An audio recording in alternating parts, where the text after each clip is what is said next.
সামনে বিধানসভা উপনির্বাচন আর মাত্র গোনা কটা দিন বাকি। তারপরেই রাজ্যের 4 জায়গায় অনুষ্ঠিত হবে বিধানসভা উপনির্বাচন। আজ নদিয়ার রানাঘাট দক্ষিণে বিধানসভা উপনির্বাচনে বিজেপি প্রার্থী মনোজ কুমার বিশ্বাসের সমর্থনে রানাঘাট রথতলা থেকে গোবিন্দপুর এলাকা হয়ে নোকারি পর্যন্ত একটি পদযাত্রা অংশগ্রহণ করেন রাজ্যের বিরোধী দলনেতা শুভেন্দু অধিকারী। বুধবার বিকেলে উপনির্বাচনকে সামনে রেখে নদিয়ার রানাঘাট দক্ষিণ বিধানসভা কেন্দ্রের বিজেপি মনোনীত প্রার্থী মনোজ কুমার বিশ্বাসের সমর্থনে একটি রোড শোয়ে যোগদান করতে এসে রাজ্যের মুখ্যমন্ত্রী মমতা বন্দ্যোপাধ্যায় ও তৃণমূল কংগ্রেসের সর্বভারতীয় সাধারণ সম্পাদক অভিষেক বন্দ্যোপাধ্যায় প্রসঙ্গে তির্যক মন্তব্য করেন শুভেন্দু অধিকারী। এদিন বিকেলে বিজেপির প্রার্থী মনোজ কুমার বিশ্বাসের সমর্থনে রানাঘাট রথতলা গোবিন্দপুর এলাকা থেকে নোকারি পর্যন্ত একটি পদযাত্রায় অংশগ্রহণ করে রাজ্যের বিরোধী দলনেতা শুভেন্দু অধিকারী সহ উপস্থিত ছিলেন নদিয়ার রানাঘাট দক্ষিণ সাংগঠনিক জেলা সভাপতি পার্থসারথী চট্টোপাধ্যায়, এছাড়াও অন্যান্য বিজেপি নেতা ও দলীয় কর্মী সমর্থকরা। এদিনের দলীয় রোড শোয়ে অংশগ্রহণ করতে এসে রাজ্যের শাসক দল তৃণমূল কংগ্রেসকে তীব্র ভাষায় কটাক্ষ করেন রাজ্যের বিরোধী দলনেতা শুভেন্দু অধিকারী।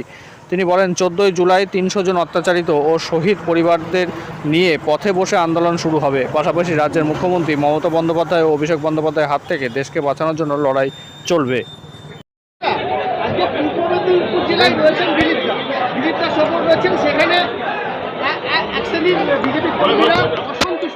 তারা বলছে যে এই জেলায় এসে দিলীপদা এমন কিছু করবেন না যাতে অন্যান্য আমি এগুলো নিয়ে বলি না, এগুলো নিয়ে বলি না। আমাদের পার্টির কোনো কলিগ নিয়ে কোনো কথা আমি বাইরে বলি না। আমাদের লড়াই মমতা ব্যানার্জি এবং অভিষেক ব্যানার্জির হাত থেকে মালকে বাঁচানো। এসবে খরচ করার মতো সময় খরচ আমি করি না। আমাদের প্রত্যেকের লড়াই একই। আমি কৃতজ্ঞ। আমি 300 জন অত্যাচারিত মানুষকে নিয়ে বসব। আমি কোর্টের কাছে আমার নীতিগত লড়াই ছিল। ভাইপো রাজভবনের গেটে বসলে 144 থাকে না, 5 দিন ধরে নাটক ড্রামা করেছেন। আমার এই লড়াইটা আমাকে কোর্ট আজকে আমার লড়াইকে কোর্ট সিলমোহর লাগিয়েছে। আমি এটাই চেয়েছিলাম। 1 মিনিট বসতে দিলেও সেটাই হতো জয়। 4 ঘন্টা বসতে দিয়েছেন। আমি 300 জন অত্যাচারিত 200-র বেশি শহীদ পরিবার তাদের প্রতিনিধিদের নিয়ে আমি 14 জুলাই বসব। বাহুবলী কালচার কি তৃণমূলের আমলে আমদানি? বাহুবলী কালচার, এটা বাহুবলী কালচার কি তৃণমূলের আমলে? সিপিএম এর সময় ছিল একটা ছোট চারা গাছ ছিল বা ইউক্যালিপটাস গাছ ছিল। তৃণমূল সেটাকে বটবৃক্ষ করেছে। এখন এটা বাড়ছে। সিপিএম এর সময়ও ছিল।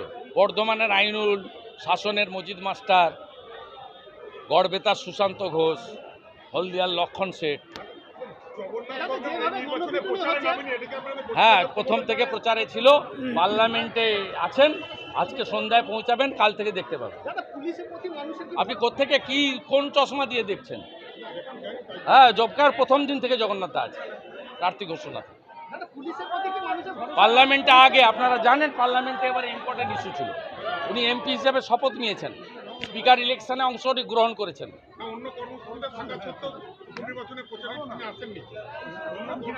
শুরু উনি করে দিয়ে গেছেন, প্রচার শেষ উনি করবেন।